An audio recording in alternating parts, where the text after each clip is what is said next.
quintal inteiro, Deus mostrando, quando Ele ama, Ele cuida de detalhes que nós não enxergamos. Mas eu sou grata a Deus e quero agradecer a cada um. E se precisar de um cuidadinho de idoso, que meu marido hoje já falou que eu estou sendo uma idosa teimosa, mas eu estou disponível para cuidar de algum que vai precisar, tá? Que Deus abençoe a cada um. Amém.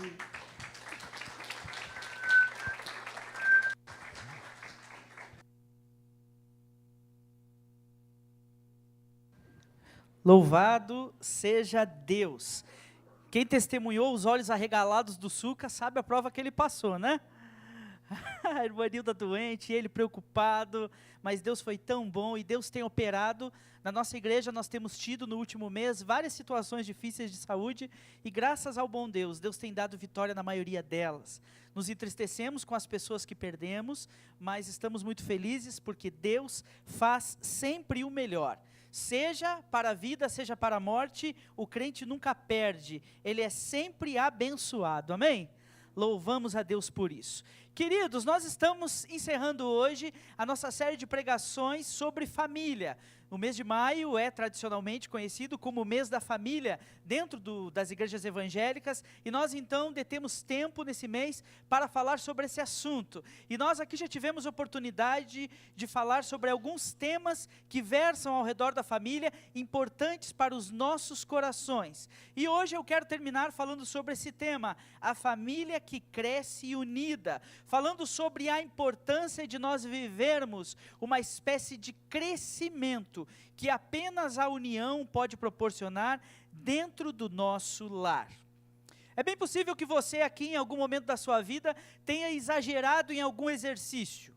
Você deu uma corrida a mais, ergueu um peso que não devia, foi para a academia e fez mais repetições do que era recomendado, fez alguma coisa fora do comum, e no outro dia você sentia como que uma dor muscular, uma dor nos nervos, você ficou se sentindo mal por causa daquilo que você fez de uma forma errada. É bem verdade que aqueles que se desafiam no exercício sempre terão que lidar com a dor. E eu conversei uma vez com um fisiologista que me disse que jamais, em esporte nenhum, as pessoas de elite não convivem com a dor. A dor é algo que faz parte da vida de um atleta de elite. E de fato, meus irmãos, aqueles homens que vão lá para a academia e puxam aqueles pesos gigantescos, puxam aqueles pesos, sentem muita dor no músculo, mas a verdade é que o músculo precisa se romper para que no processo de cicatrização ele cresça mais forte. Aquele que pratica uma arte marcial, bate naquele saco com força, porque ele precisa que os seus músculos entendam o movimento que ele está fazendo. Quando ele chega em casa, não consegue segurar um copo d'água, porque os braços ficam dormentes, mas pouco a pouco vai se ganhando força. Porque a verdade é que crescer dói. Quando nós saímos da fase da infância e vamos para a adolescência, nós lidamos com algo que os cientistas chamam de o estirão do crescimento. É quando, então, o nosso filho, ou o nosso neto, ou o nosso sobrinho, acorda certo dia dizendo assim: mãe, está doendo meu osso, eu estou sentindo uma dor lá no fundo dos ossos. E algumas famílias mais preocupadas levam então o seu filho ao médico, e o médico diz: essa dor não é nada por que vocês devam se preocupar, não é nada preocupante, a criança está apenas crescendo, e crescer dói. E é bem verdade que crescer dentro do ambiente da família também pode doer. Dentro da nossa família nós lidamos com traumas, adversidades, dores, tristezas, situações difíceis de passar, fases longas de frases curtas, dificuldades em momentos mais adversos da vida, situações que nos vêm que nós pensamos: e agora, como eu vou sair desse lugar? Mas é bem verdade que se Deus permitiu que algo difícil chegasse à sua casa e à sua família, é porque Deus desejava que essa situação produzisse em sua vida crescimento. Ele deseja que a sua família cresça. E até mesmo quando Deus permite que Satanás, o inimigo de nossas almas, coloque suas mãos sujas na vida dos nossos filhos, na vida dos nossos parentes, na vida dos nossos familiares, colocando ciúmes excessivo, traição, dificuldades, até essas coisas terríveis que nós não entendemos por que acontecem, podem ser transformadas por Deus em motivo de crescimento para a nossa vida espiritual e para a nossa alma. Por isso nós precisamos crescer juntos no ambiente da família. Mas eu não vou mentir para você. Muitas famílias, quando passam por momentos difíceis, ao invés de crescerem, se dividem, se desfazem. Porque ao invés de todos se abraçarem e dizerem, agora nós vamos passar por essa prova juntos, nós vamos nos abraçar e seja o que Deus quiser, se o que acontecer de mal com um, acontece de mal com todos, nós vamos enfrentar essa situação de mãos dadas. Muitas famílias começam a cair no erro de se voltarem uns contra os outros. E é aí que o marido começa a olhar para a esposa e dizer, também você não cuida bem da casa, você não educa as crianças, você não faz as tarefas que você deveria fazer. Sou eu que sustento essa casa, eu trabalho que nem um burro de carga para botar coisa aqui em cima dessa casa, e vocês só gastam, só gastam, só gastam. O famoso pai que passa na casa apagando as luzes, né? Brigando com o filho, com aquela sensação de que só ele sofre, só a vida dele é difícil, criticando todo mundo. É aquela mulher que começa às escuras a conversar com os filhos e a dizer, viu, o pai de vocês não gosta muito de vocês, ele está sempre trabalhando, está sempre fora. É aqueles filhos que com atitude de rebeldia começam a se colocar contra os pais e não entendem que coisas difíceis acontecem, momentos difíceis fazem parte da vida, e os pais muitas vezes não têm clareza e sabedoria de trazerem seus filhos para perto, para que a família possa passar pelo momento difícil unido. A verdade é que Deus quer que a minha família e que a sua família cresça em número, amém? Mais filhos, quem está casado aí, tem 2, que vem o terceiro, quem tem 5, que vem o sexto, que venha filhos, nós queremos crescer para a honra e glória do Senhor, cumprindo o mandato cultural do livro de Gênesis, crescer e multiplicai, mas nós queremos sobretudo crescer na graça do Senhor, aprender a amar mais, aprender a viver mais a presença de Deus no ambiente da família, aprender a ser família, que serve como um farol no meio do nosso mundo. Por todos os lados que nós olhamos, nós vemos famílias que estão à bancarrota. Pessoas que têm sorrisos bonitos no rosto, e às vezes até um pouquinho de botox, um pouquinho de implante capilar, que estão lindas por fora, mas que dentro do lar lidam com o verdadeiro inferno. Pessoas que andam desconfiadas, seguindo seus maridos na rua, pessoas que andam colocando rastreadores nos lugares, para seguir os outros, porque há uma desconfiança, há uma dor, há uma crise, há uma tristeza. Nós vivemos num mundo onde a família se torna inviável a cada dia que passa. Famílias que lidam com o terrível hábito da pornografia dentro do lar, homens que têm suas esposas, mas que conversam com muita gente por aí, nos ambientes digitais. Nós estamos vivendo num mundo onde a família não tem esperança. E o chamado de Deus para mim e para você é que no meio desse mundo corrupto, nossa família seja um farol, uma família que ouve a voz de Deus, que se abriga à sombra do Altíssimo e que o serve para a honra e glória do Senhor. Uma família que anuncia aos 4 ventos, há esperança para a família, há como amar e ser amado por um longo casamento, há como receber o respeito e o amor dos filhos, há como ter um pai ou ter uma mãe que nos ama, nos respeita e nos valoriza, há como viver de uma forma diferente. Não precisamos andar todos por aí machucados, malnutridos, maltrapilhos, porque sofremos dentro do próprio lar. É possível construir uma nova realidade, e essa realidade só pode existir quando nós estamos aos pés da cruz de Jesus Cristo.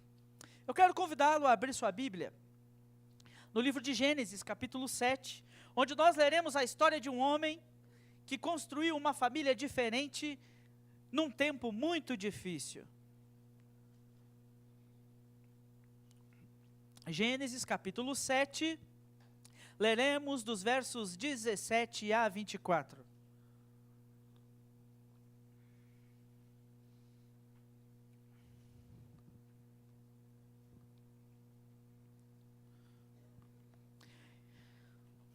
Gênesis capítulo 7,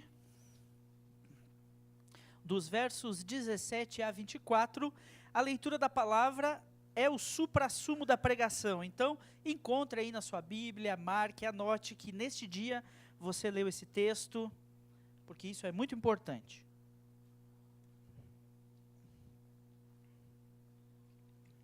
Diz assim a palavra de Deus: durante 40 dias, as águas do dilúvio se tornaram cada vez mais profundas, cobriram o solo e elevaram a arca bem acima da terra.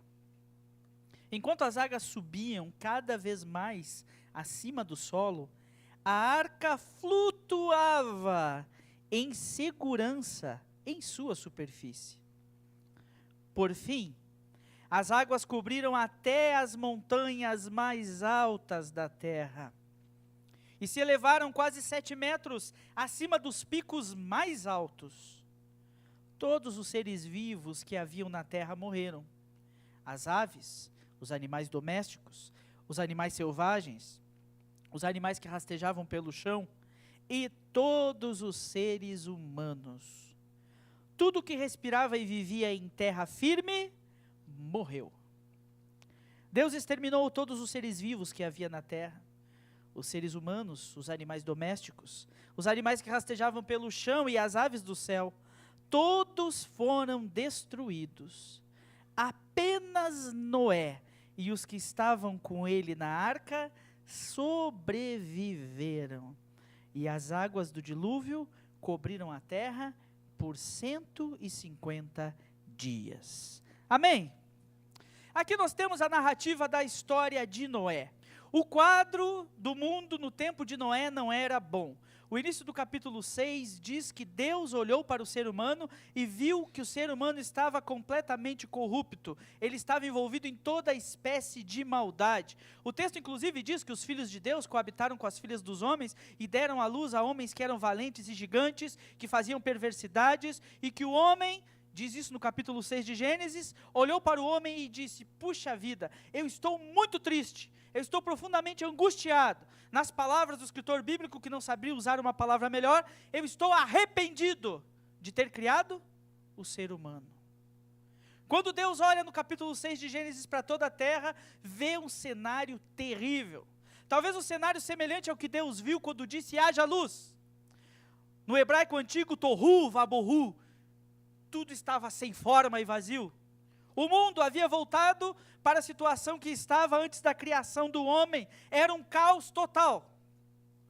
No entanto, o texto diz que Noé achou graça aos olhos de Deus. No meio de uma geração perversa e corrompida, no meio de um mundo perdido, havia uma única família de um homem, um patriarca da Bíblia chamado Noé, que se diferenciava de todas as famílias da terra no seu tempo. E por isso Deus deu a Noé o desafio de construir uma barca de salvação para que ele e sua família se salvassem do juízo que viria sobre toda a terra. E então, através de Noé e de sua família, Deus começaria uma nova história para a humanidade. Noé foi encontrado diante de Deus e recebeu de Deus uma tarefa dificílima. Ele se tornou o salvador de toda a humanidade. Através da família dele, Deus reescreveu a história do homem sobre a terra. A pergunta que eu lhe faço essa noite é muito simples. Se hoje Deus precisasse reescrever a história da humanidade sobre a terra, será que Ele poderia dizer assim: eu vou tomar a sua família?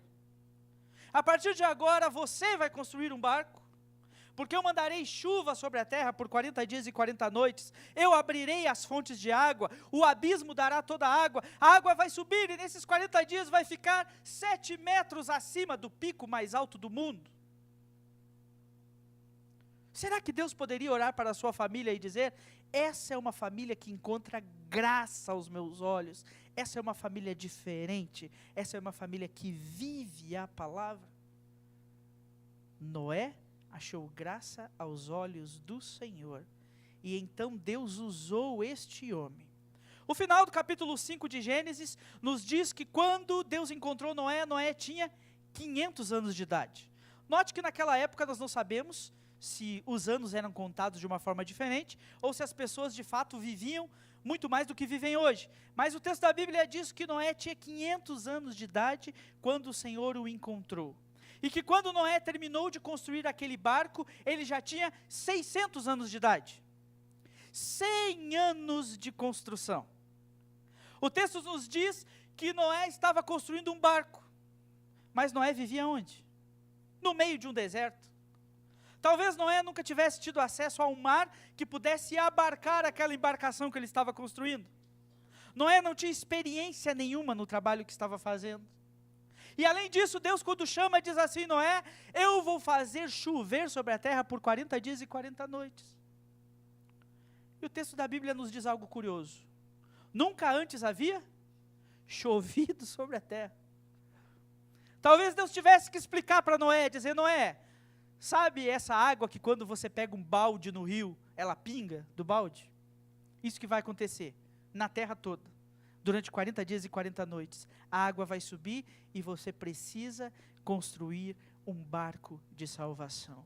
E então a família de Noé sobe naquele barco, depois de 100 anos de duro trabalho, e então por 40 dias e 40 noites balançam sobre as águas. O texto é lindo quando diz que as águas subiram acima de todo o solo, verso 18, mas a arca flutuava em segurança, tranquila.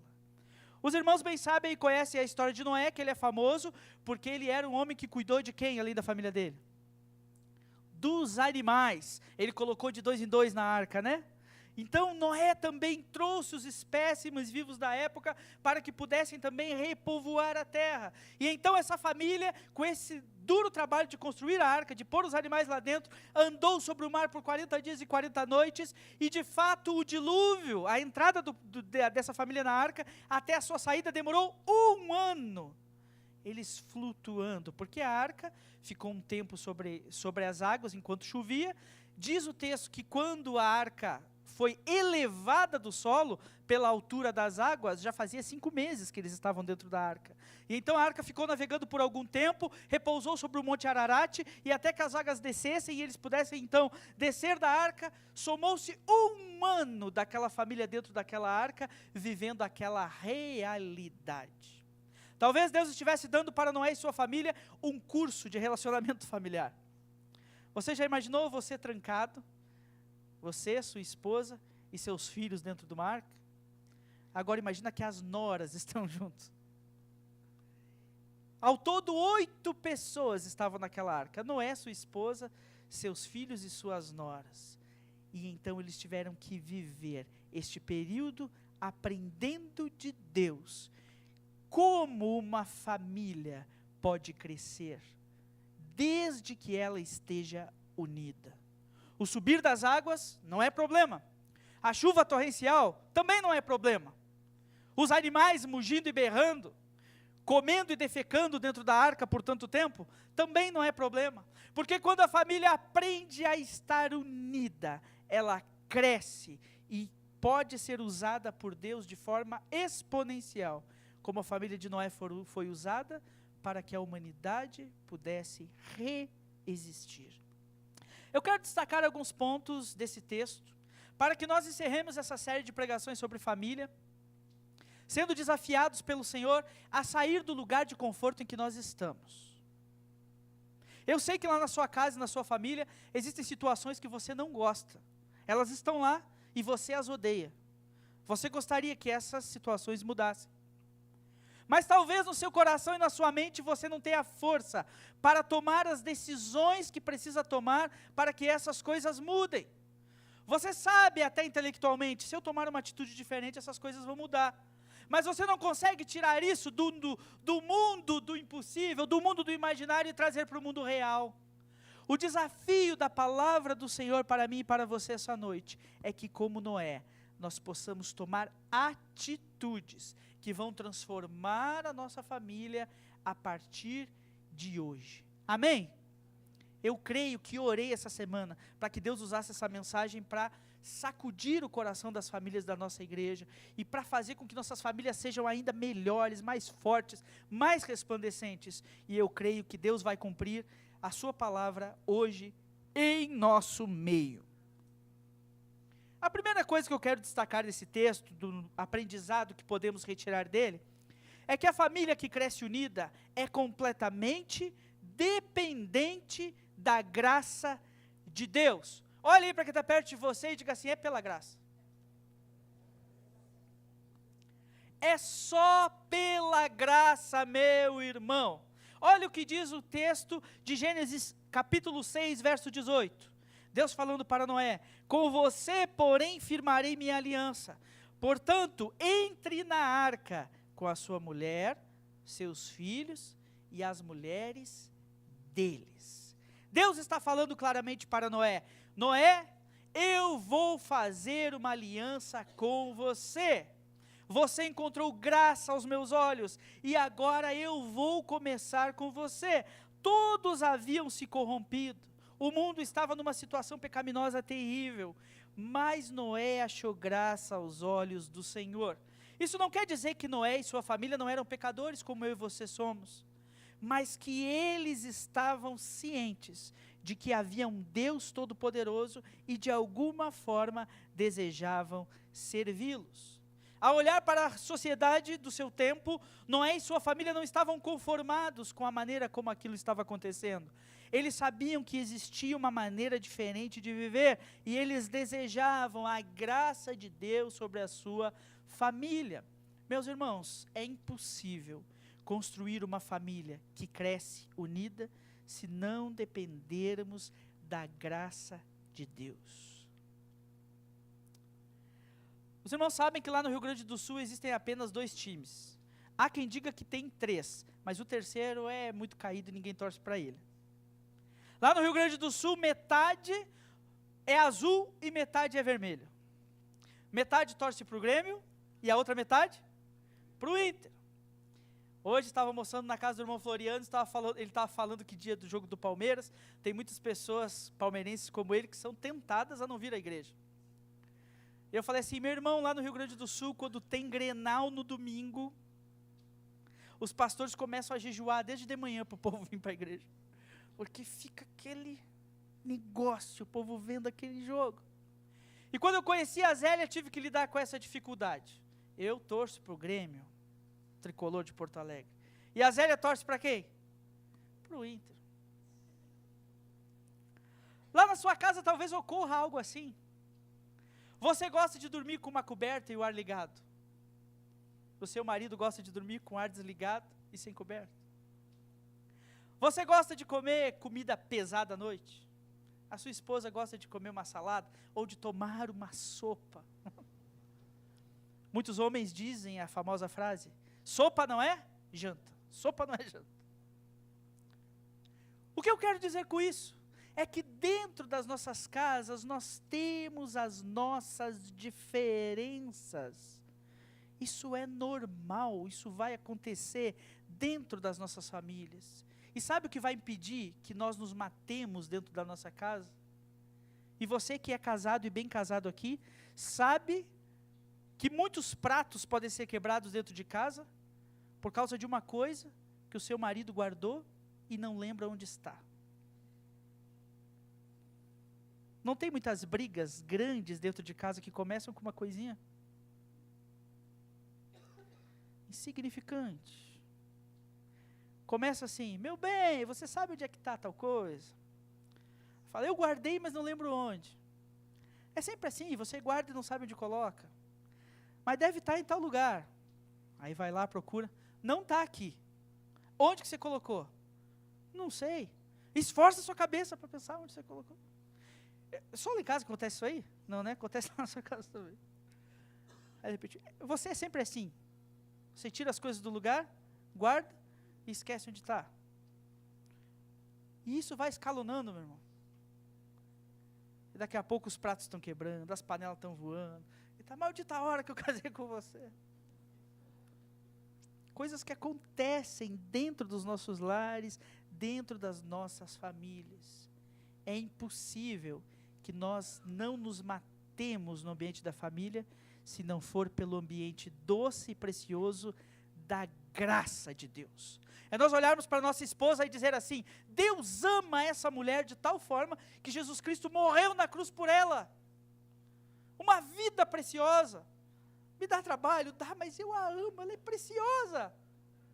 É a graça de Deus que nos cobre e converte o nosso coração um para o outro. Uma família que quer crescer unida precisa depender da graça de Deus. Olhar para o que Deus orienta, olhar para a palavra de Deus e dizer: Senhor, é só pela Tua graça. Nós dependemos de Ti. Sozinho nós não vamos dar conta de guiar essa família, de fazer essa família chegar a algum lugar.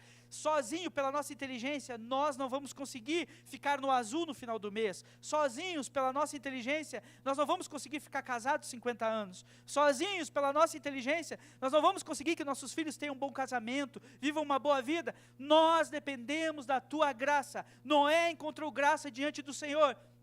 E você deve aprender com ele e pedir: Senhor, derrama graça sobre mim.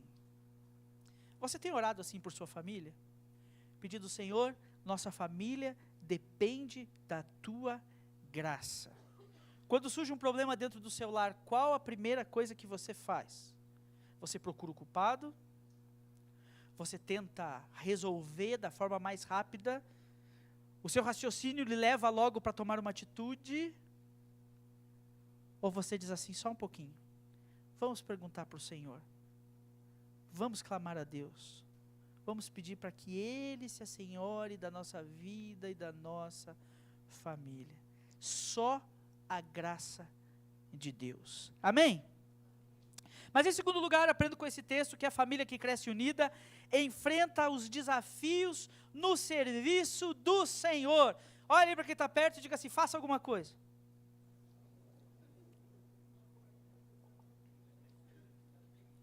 Olha o capítulo 6, verso 14, do livro de Gênesis. Deus diz para Noé: construa uma grande embarcação, uma arca de madeira de cipreste, cubra-a com betume por dentro e por fora, para que não entre água, divida toda a parte interna em pisos e compartimentos. E Deus vai dando um trabalho danado para Noé, dizendo: vocês querem crescer? Vocês querem ficar unidos? Vocês querem ser a família que eu vou usar para recomeçar a história da humanidade? Então remanguem as mangas e trabalhem, façam alguma coisa. Eis que eu dou a vocês uma tarefa, e à medida em que vocês vão trabalhando, vocês vão então aprendendo a viver juntos, a estarem em união, a crescerem. Quando nós olhamos para o texto, nós não pensamos em detalhes óbvios. Primeiro, que Noé não tinha grandes ferramentas para trabalhar. Na época em que Noé viveu, o homem ainda não dominava plenamente os metais. Para os irmãos terem uma ideia, muito tempo depois, na época dos juízes de Israel, o que aconteceu mais ou menos 1000 anos depois da história de Noé, ainda os israelitas tinham dificuldade nas lutas contra os filisteus, porque os filisteus tinham um metal de melhor qualidade. As espadas dos israelitas quebravam quando brandiam contra as espadas dos filisteus. 1000 anos antes, talvez as ferramentas de Noé fossem muito rudimentares.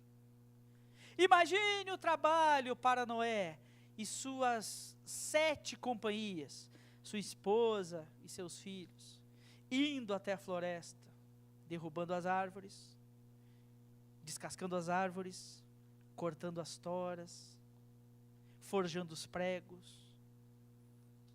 Talvez as ferramentas metálicas que Noé precisou usar tivessem que ter sido forjadas por ele mesmo. É bem verdade que engenheiros do nosso tempo dizem que se hoje nós construíssemos uma arca semelhante à Arca de Noé, e tem um estado dos Estados Unidos que eu sei que tem uma réplica exata da Arca de Noé, construída sobre as mesmas medidas, os mesmos formatos, e quem for até esse lugar pode ver claramente como era a Arca de Noé. Mas os engenheiros dizem que se nós nos detivéssemos hoje a construir uma arca como a de Noé, nós não demoraríamos mais do que 6 meses para que ela ficasse pronta como era a Arca de Noé. Mas Noé demorou 100 anos para construir aquela arca. Muito trabalho. Mas ele e sua família crendo na promessa do Senhor, trabalharam unidos para obedecer a tarefa que Deus deu a eles. Você já se comparou com Noé? Você olha para sua família e diz assim: puxa, tem muito trabalho para fazer na minha família. Minha família não tem jeito, é muito trabalho para realizar. 100 anos construindo uma arca, isso é que é trabalho, isso é que é serviço, isso é que é desafio. Ficar menos no celular parece o quê diante disso? Parece tão simples, não parece? Ficar mais tempo em casa é tão trabalhoso diante de uma realidade dessa? Deus deseja que nós trabalhemos para que nossa família cresça em unidade, remangue suas mangas e trabalhe. Uma pergunta para você que já é cristão, conhece o Senhor Jesus Cristo e vive a realidade da igreja: qual é o pedido de Deus para a sua casa e para a sua família? Qual o serviço que Deus deu para vocês?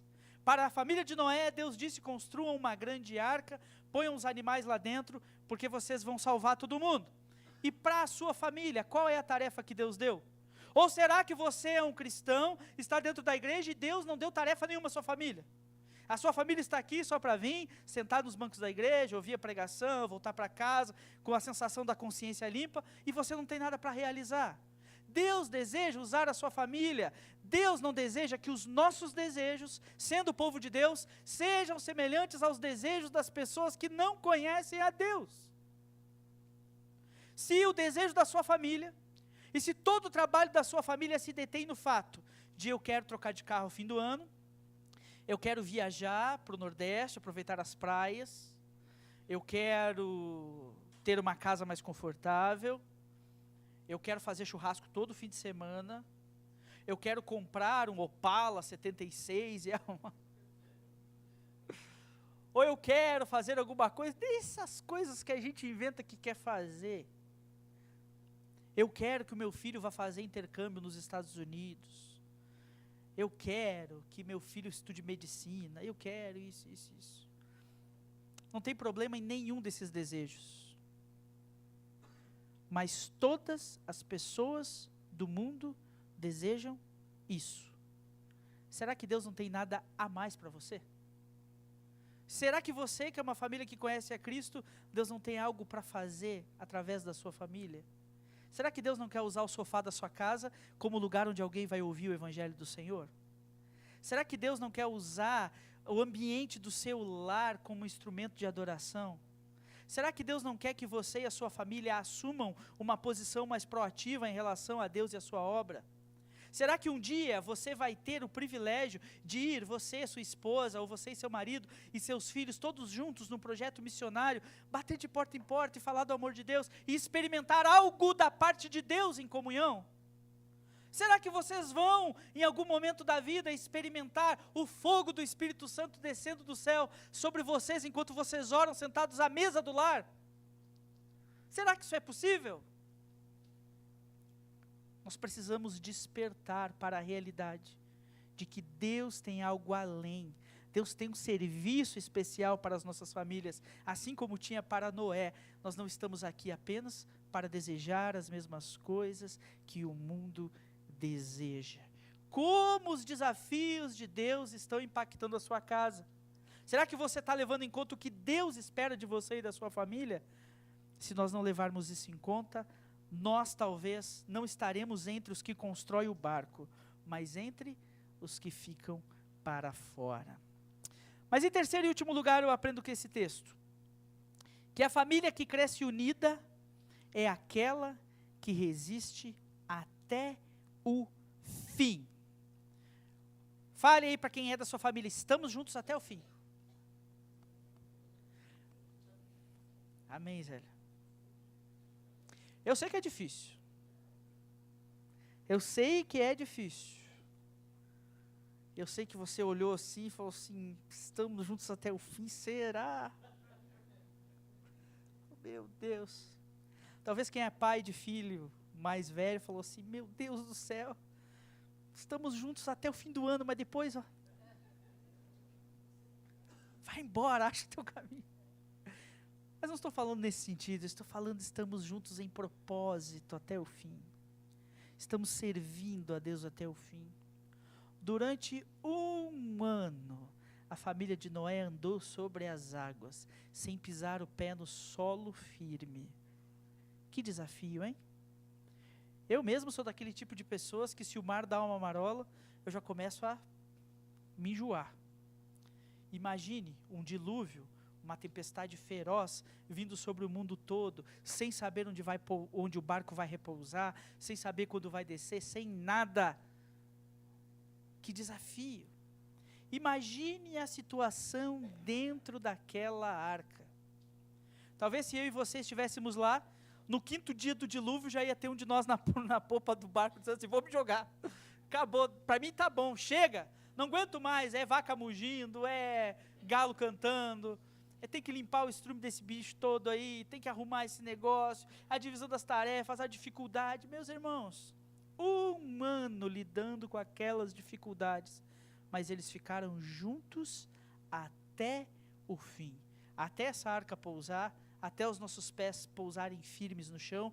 Nós estaremos aqui juntos, unidos, 1 ano inteiro, navegando sobre as águas. A verdade é que às vezes a família pode ser um lugar bem desagradável, como uma arca cheia de animais de todo tipo. Às vezes tem sujeira dentro da família, às vezes tem sons que nós não queremos ouvir, tem tarefas que nós não queremos fazer, tem enjoos que nós sentimos, como quem anda num grande barco, numa tempestade, por 1 ano inteiro. Mas esse barco representava para Noé e sua família o lugar de salvação. E eles não abriram mão de estarem juntos naquele tempo. Meus irmãos, nós precisamos investir nas nossas famílias e darmos segurança uns aos outros. Quando eu casei com a Zélia, nós fizemos um combinado. Falei assim: Zélia, nem por brincadeira, nem que você esteja muito brava comigo, nem que eu esteja muito bravo com você, nem que os pratos já estejam quebrados, nem que eu já tenha ido para a casa da minha mãe, eu nunca vou dizer para você: eu vou embora, para mim acabou. Combinado? A Zélia pensou um pouco, falou: combinado. Até hoje, meus irmãos, às vezes a coisa fica séria, e me dá vontade de dizer: eu vou embora então. Mas eu olho e falo assim: eu estou junto com essa menina até o fim. E me assegura o coração saber que ela está junto de mim até o fim. Lorena e João Vitor estão fazendo o discipulado pré-nupcial comigo, com a Zélia. E eu sempre assusto um pouquinho quem vai casar. Eu falo assim: você já pensou que no 2º dia da lua de mel ela pode tropeçar numa escada, cair e nunca mais andar? Assusta, né? O que você vai fazer com ela? Botar numa cadeirinha, entregar para a mãe dela e dizer: está aqui sua filha, Deus abençoe, eu vou seguir minha vida? Se você não estiver disposto a pular na bala por essa mulher, não casa. E o mesmo eu falo para as mulheres. Você já pensou que em algum momento da sua vida você vai trocar as fraldas do seu marido? Não, nunca pensei, mas pode acontecer. Você está disposta a esse sacrifício? Se você não está disposta a cuidar dele até o fim, não entra nesse negócio. Nós precisamos viver dentro de nossas famílias um ambiente de segurança, onde os nossos filhos entendem: não importa o que eu fiz de errado, dentro da minha família eu me sinto seguro. Não que a minha família vai passar a mão na minha cabeça, não que a minha família vai falar que não foi nada, mas a minha família vai me ajudar a resolver qualquer problema, não importa o problema que for.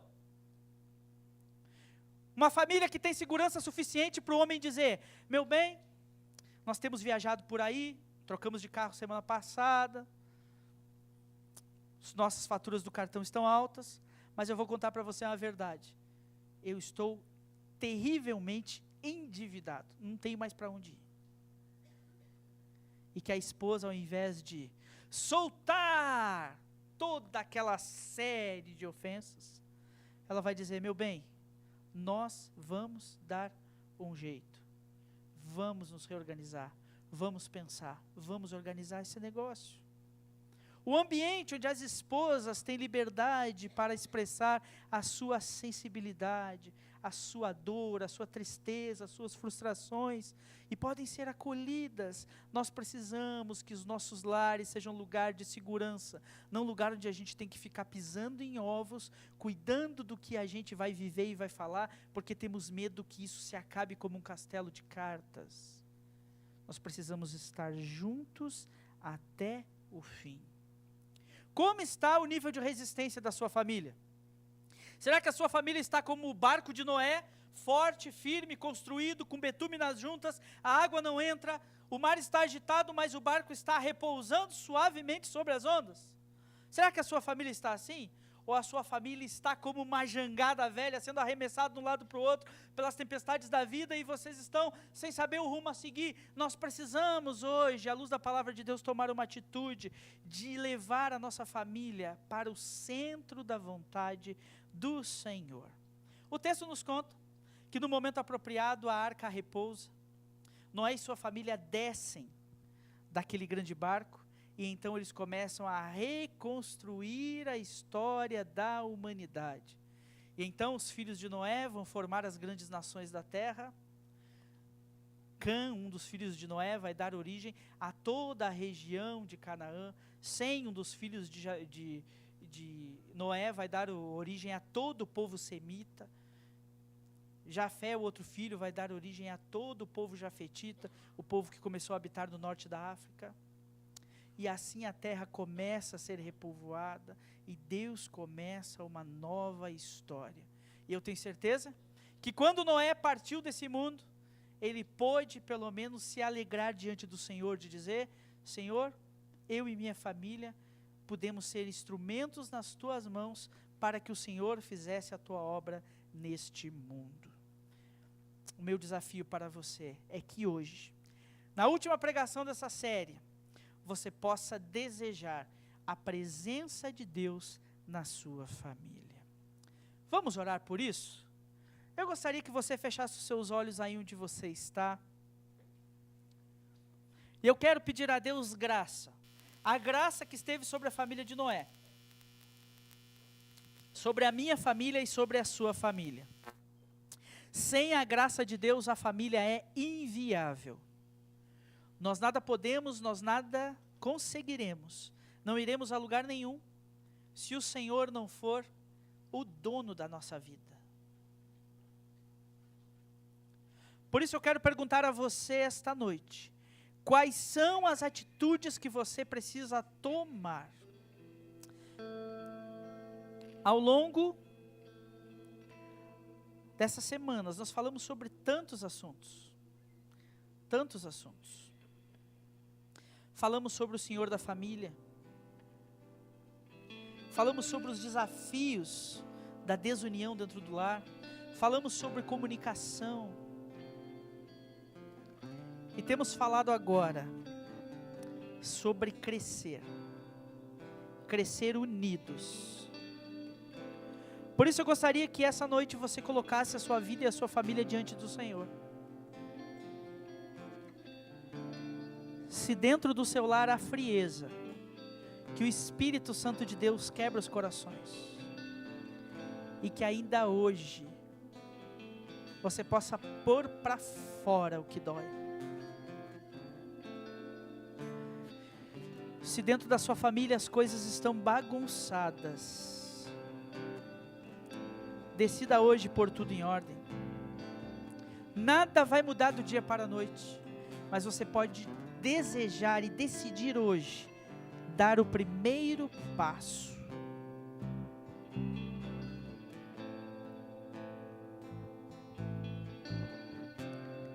Que o Espírito Santo ministre os nossos corações. E que se há alguém também que nos assiste online, que foi tocado pelo Espírito Santo nessa palavra, eu creio que Deus pode restaurar o seu lar. Você precisa decidir. Você precisa dizer: eu não aceito ser infeliz na minha casa. Eu não aceito viver dor e tristeza dentro do meu lar. Eu decido hoje viver a palavra de Deus dentro da minha casa. Mexa no que precisa ser mexido. Peça perdão se preciso for. Perdoe. Entregue a sua casa e a sua família para o Senhor. Ele pode curá-los. Nós vamos orar nesse momento. E eu gostaria que você pedisse para Deus restaurar tudo o que precisa ser restaurado. Talvez aquilo que você acha que é um ponto final seja apenas uma vírgula. E que ainda tenha muita história para ser escrita depois dessa vírgula. Eu creio num Deus que restaura, que renova, não há impossíveis para Ele. Ore comigo, ore com fé. Senhor Jesus, essa noite nós fomos ministrados pela Tua palavra.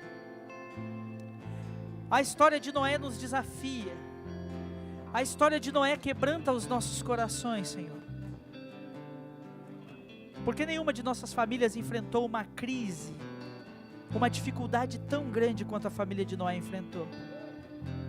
Nenhuma de nossas famílias teve que lidar com uma missão tão difícil quanto a missão que o Senhor deu a Noé. Nenhuma família das nossas aqui teve que lidar com tanta adversidade para se manter a salvo quanto a família de Noé. Então Deus, se o Senhor fez na vida de Noé o impossível, e fez dele o patriarca de toda a humanidade, nós pedimos em nome de Jesus, que o Senhor mexa em nossa família, transforma o que precisa ser transformado. Nós damos liberdade ao Teu Espírito essa noite. Pedimos que o Senhor esteja conosco, nos guiando, nos sustentando, ministrando nossas almas. Só Tu podes, só Tu és poderoso para realizar. Quebra os corações, Senhor, e faz a Tua obra. Ó Espírito Santo de Deus, vem sobre nós que aqui estamos reunidos e vá ao encontro das casas daqueles que nos assistem. Nós queremos resplandecer como faróis no meio de uma geração tão perversa e corrompida. Nossas famílias não são perfeitas e talvez nunca serão, mas nós queremos crescer, nós queremos andar unidos, nós queremos viver o amor do Senhor dentro do nosso lar. Nós queremos, Deus, servir como modelo para tanta gente que não acredita mais em família. Nós queremos, através do poder do Teu Espírito, sermos felizes dentro do lar, termos a alegria de ser mãe, de ser esposa, de ser marido, de ser pai, de sermos filhos, de sermos avós. Nós queremos ter prazer nisso. É só o Senhor que pode fazer. Por isso damos liberdade e pedimos: faça pelo Teu poder. Oramos assim, no nome bendito de Jesus, o nosso Senhor. Amém. Amém. Você pode dar uma salva de palmas ao Senhor? A Ele seja a honra e a glória. Ele é digno. Só Ele é o merecedor. Que de fato esse mês da família possa ter mexido com o seu coração, para que nós possamos vivenciar ainda mais a presença do Senhor. Eu deveria na próxima semana começar uma nova série de pregações, mas agora no mês de junho eu decidi que vou fazer um negócio diferente, que depois vocês vão ficar sabendo, mas com certeza vai abençoar a vida da igreja. Estamos indo para o fim da celebração desta noite, mas antes eu quero agradecer por você estar aqui conosco, tanto vocês que aqui estão presencialmente, quanto aqueles que nos assistem online. Que bom estarmos juntos na presença do Senhor. Aqueles que nos visitam, que privilégio recebê-los. Tem algumas pessoas que eu conheci, como Éder e sua esposa Camila.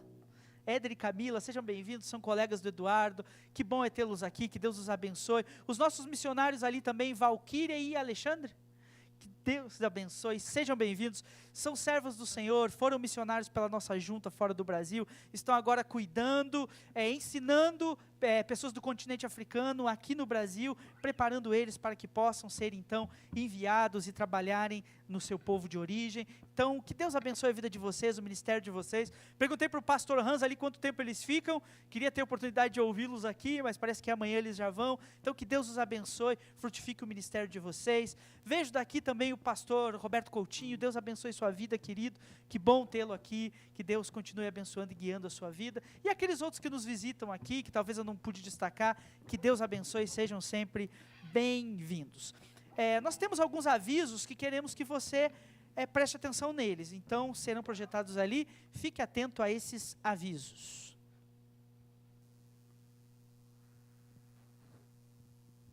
A agenda semanal da Igreja Batista Aeroporto. Terça-feira, café com oração, às 8 horas, na casa da irmã Noêmia. Terça-feira, célula de casais, às 20 horas, na casa dos irmãos Josias e Neura. Quarta-feira, culto de oração, às 19h30, na igreja. Domingo, às 10 horas, EBD, aqui na igreja. Domingo, 19 horas, culto de celebração, aqui na Igreja Batista Aeroporto. Temos alguns avisos para você. Sexta-feira nós temos a nossa live ao 12h30 com o pastor Felipe, lá no nosso perfil do Instagram. Tire esse tempo para parar no meio da correria e se conectar com Deus. Agora eu tenho um recado para você, adolescente. A partir do dia 1º, vamos voltar à nossa querida igreja com a EBD dos adolescentes. Então você, adolescente, venha. Esperamos por você. Tchau. Tchau. Tenho algumas boas notícias para vocês. Domingo passado, o sucesso foi tão grande com a venda das geleias que eu me empenhei bastante. Aqui tem mais de 40 vidros de sabores diferentes. Vou estar domingo à noite na igreja e depois eu vou viajar. O meu desafio é: quem vai assumir a mesa? O que você vai trazer? Geleias, doces, salgados, artesanatos. O que você vai trazer para essa mesa missionária? Tudo que será arrecadado, 100% do que entrar aqui, vai direto para a Tenda da Paz Angola. Eu não retenho nada, tudo é o meu trabalho, o material. Eu ganhei várias coisas de doação, deixa eu até falar. Jaca congelada, abóbora grande e o resto eu providenciei. Mas vai tudo 100% para oferta missionária. Somos uma igreja ativa. Convide alguém e participe conosco.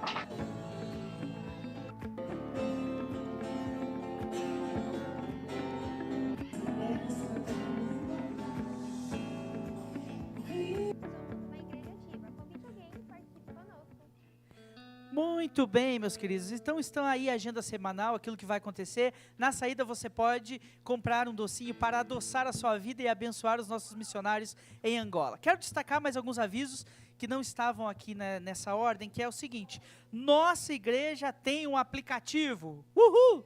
Ei, que alegria! Quantos aqui já tem o aplicativo? Levanta a mão. Olha aí, ó, você que não tem, ó, o irmão Floriano levantou bem alto, que ele baixou esse aplicativo hoje, né? Então basta você ir lá na Apple Store ou na Play Store e colocar Igreja Batista Aeroporto. Vai aparecer lá o loginho esse do aviãozinho, que é o login da nossa igreja. Você clica lá, baixa, você terá acesso a tudo o que acontece na nossa igreja dentro desse aplicativo. É importante que, se você baixar o aplicativo, que você faça o seu cadastro lá. Faça lá, preencha lá o seu nome, seu endereço, os seus dados, porque isso é muito importante que tenha no banco de dados da igreja. Então isso vai ser muito importante. Segundo aviso, e não menos importante, preste atenção nesse. Nós estamos planejando no dia 6 de julho, fazer uma assembleia aqui na igreja para recebimento de novos membros. Então eu sei que existem algumas pessoas que têm frequentado nossa igreja, mas que não são membros da igreja.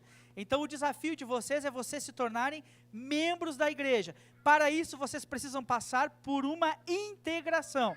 Então, se você deseja se tornar membro dessa igreja, converse comigo, converse com a irmã Zélia, nós vamos orientá-lo sobre o que você deve fazer. E da mesma forma, se há alguém entre nós que precisa ser batizado, nós vamos ter essa assembleia no dia 6 de julho e no dia 13 de julho nós vamos fazer os batismos.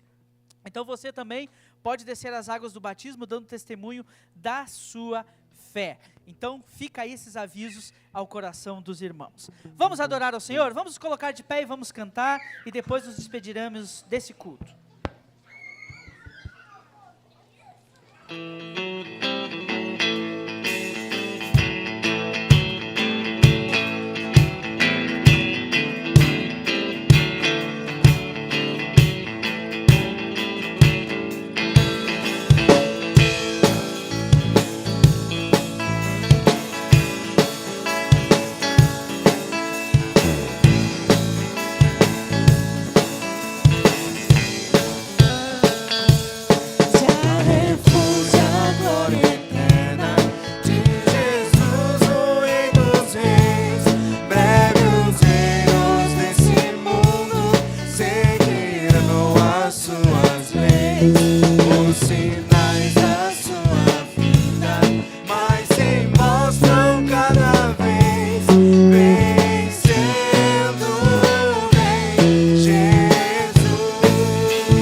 Senhor Jesus, nós somos gratos por tudo que vivemos essa noite. Obrigado pela tua presença entre nós. Obrigado pelo teu Santo Espírito que encheu as nossas vidas em cada um dos atos deste culto. Queremos pedir agora que o Senhor abençoe a vida de cada um de nós, nos dando uma semana repleta da tua graça. Que essa seja uma semana de respostas em nossa vida, que seja uma semana de quebrantamento, que nós sejamos grandemente usados pelo Senhor na proclamação da tua mensagem essa semana, e que o Senhor possa todos os dias aquecer o nosso coração com a certeza de que habitaremos eternamente com o Senhor. Queremos pedir agora, levanta-te, Senhor, e que sejam envergonhados diante de ti todos os inimigos. Volta, Senhor, para os milhares e milhares do teu povo, é o que pedimos, desde agora e para todo sempre. Amém. Cumprimente alguém que está aí do seu lado, estamos despedidos do culto dessa noite.